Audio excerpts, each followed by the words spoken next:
In today's video, I'm going to teach you how to enable macro in WPS Office. Welcome and thank you for joining me. In this tutorial, I will guide you through the clear and complete process of enabling macros in WPS Office on your computer. Activating macros allows you to automate repetitive tasks and unlock advanced tools that can greatly improve your efficiency when working on documents. To get started, open WPS Office on your computer. Once the application has fully launched, click on Docs and choose to create a blank document.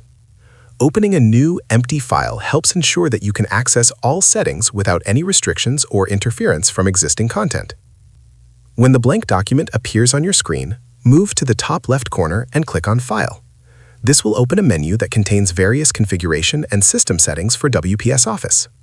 From this menu, select Options. The Options window is where you can control how the software behaves and customize the tools that appear on your interface. Inside the Options window, find and click on Customize the ribbon. This section allows you to manage which tabs and commands are visible in the main toolbar at the top of the program. In the Customize the ribbon panel, look for the drop-down menu labeled Choose Commands From. Click on it and select All Tabs. Choosing this setting is important because it reveals every available tab, including advanced features that are hidden by default. Scroll down through the list until you locate the Developer tab. Once you find it, click on Developer to display the tools associated with it. Within those tools, look for the Macros option.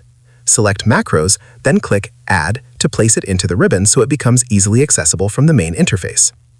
After adding the macro tools, click OK to confirm your changes and close the Options window. WPS Office will immediately update the interface based on your selection. Now, return to the Home tab or look across your ribbon. You should see new options such as Record Macro and the VB Editor. Their presence confirms that macros have been successfully enabled. You can now begin recording macros to automate repetitive actions or open the editor to create more advanced automation scripts, depending on your needs. Enabling macros can significantly streamline your workflow and save valuable time when handling complex or repetitive tasks. If you found this video helpful, let me know in the comments. Give it a like, subscribe to the channel, and don't forget to hit the notification bell. Thanks for watching, and I will see you in the next video.